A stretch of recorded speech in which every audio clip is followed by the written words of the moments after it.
Hey guys, it's Robin, R. Silent Crafts, and welcome to my studio.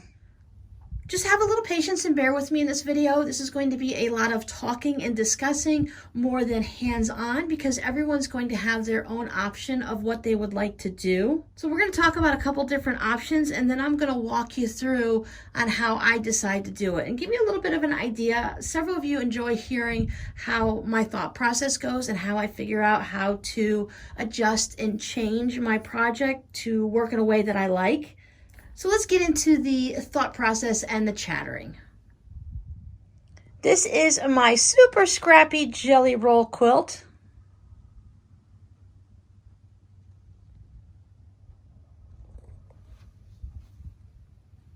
My jelly roll race quilt. I wanted to do a little bit of a practice one before we did our race on Saturday during a live stream. Well, that has already happened by the time you see this video. And I wanted to go ahead and piece a whole bunch of little strips together to see what it would look like in a super scrappy. As you can see, there are some pieces that are pretty short, and then I do have some longer strips. These were just under the, don't think they were a full jelly roll strip size, like 40 inches. They might have been some of these longer ones. But I wanted to go ahead and see what it would look like and be super scrappy. And I also wanted to show you guys on what you can do with this if you're not quite sure if you like it. Now I've given it a good press, and as you can see, my sides need to be evened up and stuff like that. So it needs a good trimming and maybe another press from the front. These are just the way it's laying on the carpet, not actual wrinkles. So I was figuring sometimes when we make a project, it's just like, oh my gosh, what did I do? I totally do not like what it is. I hate my project. I wasted my time and my fabric. Well, what am I going to do?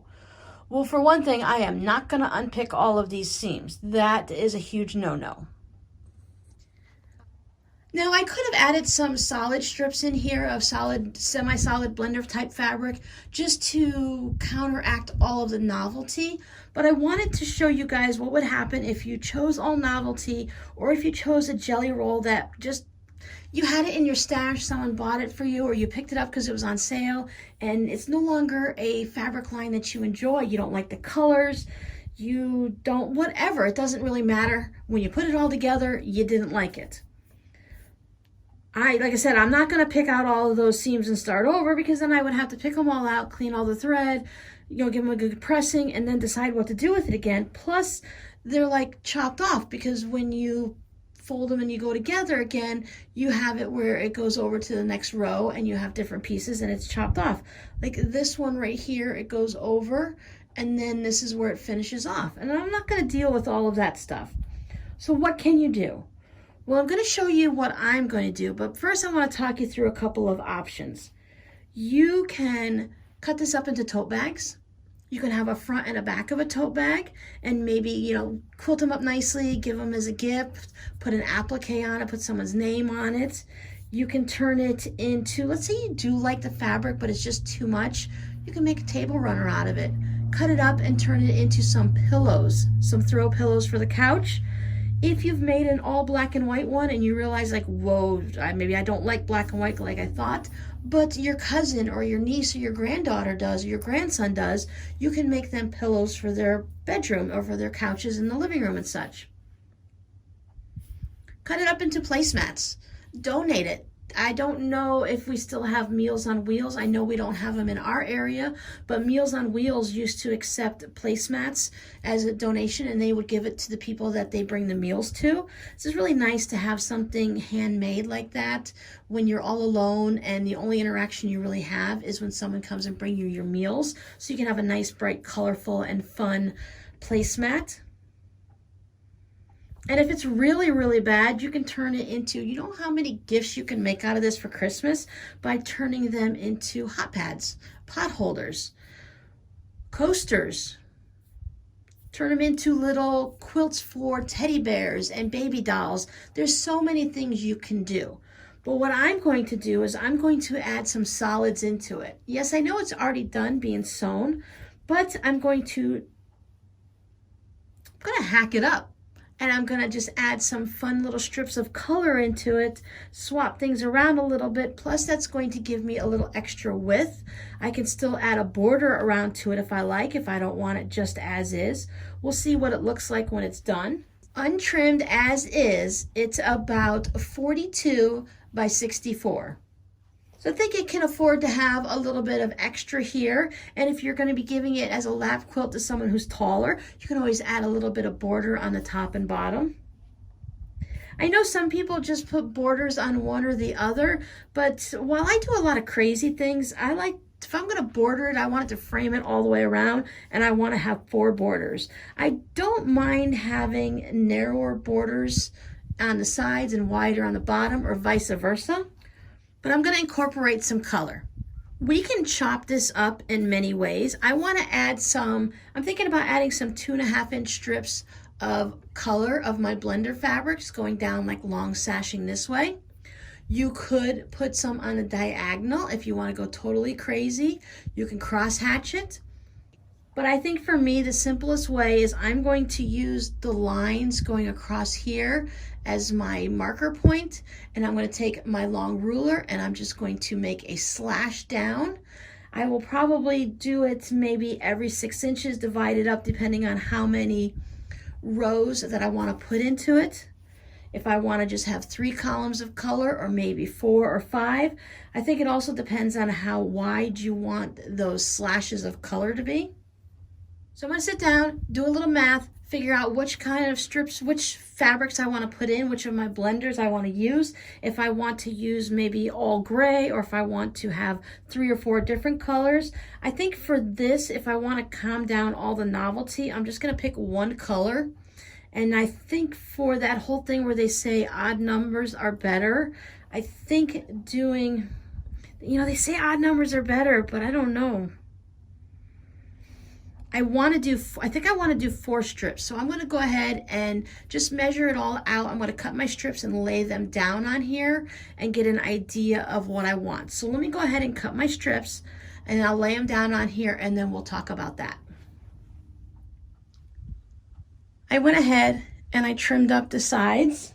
Halfway through doing the jelly roll race, I realized it would be better to make sure, instead of just layering the 2 fabrics together and sewing it, and who cares if it's twisted on the end, I'll just cut it with the scissors, that it was better to take a couple seconds, a couple minutes to straighten it all out.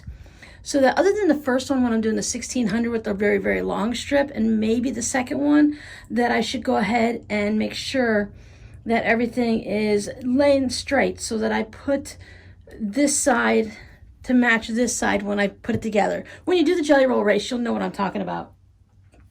So this is how much I trimmed up one side just to make it all nice and even. And this is what I trimmed off the other side because of this. And that was in the beginning when I wasn't quite paying attention. You can tell where I really chopped it, so that when I was taking, it's better to, for me, I figured out it was better to straighten it all out and then bring it up together like this so that it was proper, and then those 2 fabrics that were cut at the end would match up, because otherwise I was just going like this and grabbing it, and then whichever way, oh, let's go ahead and flip it this way, and then I'd have this big old piece at the end and I would just trim it, and that's how I ended up with this mess here. So when I do it on Saturday, on the official Jelly Roll Race quilt, even though it's not a jelly roll, I am using with the fabric strips that are at least 40 inches long. So I'll trim this off, and now I have a whole bunch of scraps that are all ready to go. I mean, I could always add it to the back or use it as part of the binding if I wanted to. And then I have this fabric here. Let me zoom in for a second. This is the front of the fabric. It looks like this, but the way I cut it, it would be this way. So this is the way it comes off the roll, but I cut it this way because I was planning on using the back of it because it has a nice bluish purple back to it. And I thought, okay, well, I'll just go ahead and use that. But as I'm laying it down, I kind of like it with the print side on the facing up. So this ended up being 40.5 inches all the way through, except at the very bottom, it's 40 inches. So I can see where I have a little bit of a bulge here. So I'll just go ahead and trim that up just one more time. It's a little difficult to trim it all. I laid it in half and I took one of the seams and I made that nice and straight on my cutting mat, and I just trimmed up the best I could while it was folded in half. A lot of times when you fold things in half, it doesn't come out quite perfect. I can see my left side looks reasonably well. It's, you know, cattywonker on the carpet, but I can definitely see a bit of a bulge right there, and that's about a 1/2 inch that I can trim off, and that'll make it all nice. I'll go really slow, and just as if I'm trimming up my quilt, I'll move my ruler across it just so it's good. Or I'll just leave it until I'm done and I quilt it, and then I'll trim it up then, which is probably what I'll do.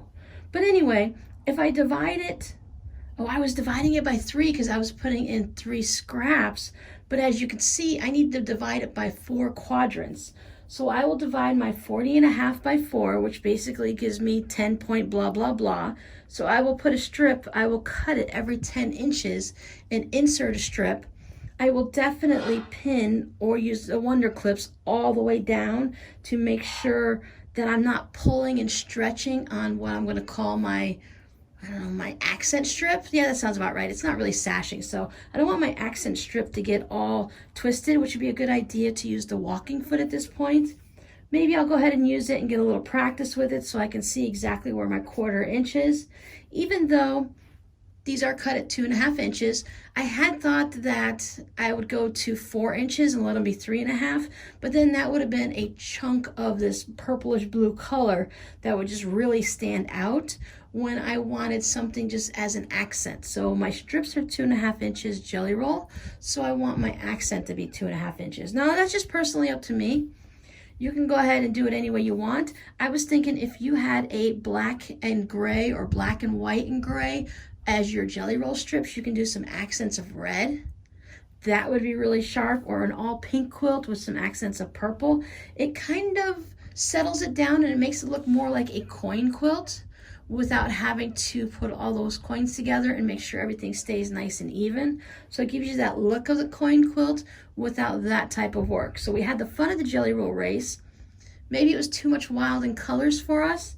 And this is why I purposefully didn't put any solids or blender fabrics in, because I wanted to use some type of a solid-ish strips to go down like this. So looking through here, I really like it with just a solid. When I'm looking by my eye, I kind of like that novelty print, but I think because the shells are on the side and it just adding a little bit more to it, I think I'm going to stick with using it on the back of it, which is really great because certain fabrics, if they're just printed a certain way, you get a solid on one side and you get a print on the other, so it can do double duty. I haven't been using the shell print very much for anything, but I really do like the reverse side. So I'm going to check this all out. I will cut it into 10, 20, 30, 40, 10-inch strips. I will go ahead and cut that. And when I do, I'll line my ruler up on the lines going across. That way it'll help me kind of combine it between my mat and where the seams are to get a decently straight line. I mentioned earlier you can put them on the diagonal. You can put all of your strips like this. Of course, I'd want to do like on a 45 so I can cross hatch it that way. I can go the other way too on top of that. But since this is a very straight line, bars going across, I want to have the contradiction of it going up and down.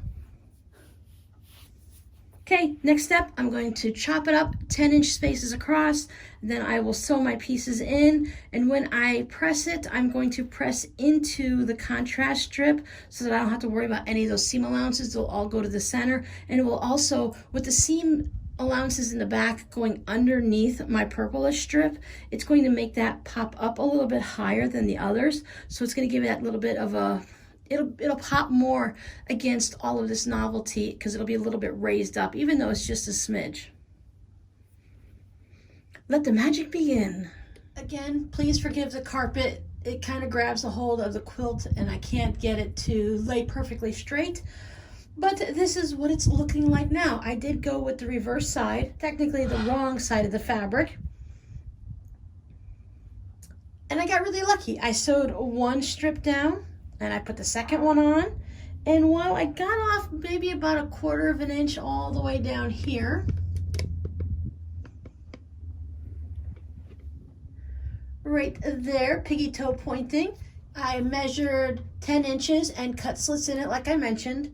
I left all of my rows in order so you still have that visual going across, but you could easily flip-flop these around and have them every other if you'd like, depending on the types of colors you had. And if you had too many of your jelly roll strips matching up, like maybe down here, if you didn't like all the monkeys and the tractors together, you could take this one and flip it so that the monkeys are all the way up there. And then you would have different things down here. And of course you can swap out 1, 2, 3, 4 and do 3, 1, 2, 4, anything like that, however you want. But I think it worked out really well. The biggest tip I can give you is definitely you have to use clips or pins. As I said, I got really lucky. I went crazy and I just stitched this down, give it a good press, flop that over and stitch that down. A little bit off at the end, but I think visually once it's quilted, it's not going to be that big of a difference. But when I started doing these, I had to, this one here, I had to unstitch it from here all the way down almost to the end, because I got towards the end and I realized that I had about this much fabric left over. Even with using the walk-in foot, it just drags so much. And I think it's because there's seams in these strips and then this is just a solid. Depending on how I cut it, maybe I'm in a weird bias angle or something like that. But I did like you do with sashing, where you have to fold it over and you have to match this strip up with this one and then go ahead and put a pin or clip. And I did that with every other one. So I matched this one, you know, you fold it over and make sure, take a little peek, make sure it's all lined up and go ahead and do that. I don't know if, I can't remember if I did a video on adding sashing or not. I'll have to take a peek and see, and if I did, I will add it down below in the description box or at the end of the video up in the iCard. But I think this worked out really, really well. I like just the lines going this way and no purples or anything going that way, which again is why I didn't have any solids or blenders going on in here, because I wanted the bold look with this. My first thought was to use, I looked at my blender fabrics. I'm like, okay, which one do I have the most of? And I had the most of yellow. Now yellow would have really popped in here, and I do have some yellow fabrics, so I could have used yellow, but I was looking for more of a subtle contrast against all of the craziness. So I went with the back of this fabric, with is more of a blue purple. And I think that worked out really well. I really enjoy the way, I really like the way this one looks. I did go ahead and put more work into a simple jelly roll project, but again, it needed to be a little wider and I didn't quite want to add borders onto it. So now when it comes to quilting, I know 100% that I want to quilt along the strips, and the seams, as I said, are folded under into the colored accent fabric. So I will probably go ahead and stitch inside of this purple fabric, do the 1/8 of an inch, 1/4 inch, well probably 1/8 of an inch, so I can catch that seam allowance all the way down, just to hold everything nice and secure. And then I don't know about, I can do almost anything going down this way. I mean, I could just go wiggly, wiggly, wiggly like this. I can go free motion down it, because once I get all of these done like that, I can actually take out my pins for basting and stuff and go ahead and quilt it any way I want. Maybe if I had a long arm, I would follow like maybe every other of these lines going down, but I have to do it on my regular sewing machine, and I don't think I'd want to go straight line down 2, straight line down 2. I could do it in free motion and get a little practice on doing the straight lines or do a little ruler work, but I got this calling, I got this feeling inside me that I want straight lines here and then something free motioning down here. Kind of like something cascading down, some type of squiggly wigglies and stuff like that, just to add a little contrast, because this is very linear, very geometric, straight, well, we're going to call them straight lines. We don't know what they're going to look like when I'm all done, but we're going to call these fabrics and stuff in straight lines. So it might be nice to add some swirly curly cues. You don't just have to do it with like a jelly roll quilt. If you have another quilt that's not quite working for you, maybe you want to do a little narrower contrast strips going down like that, or maybe something quite bold depending on the fabrics you already have with your quilt.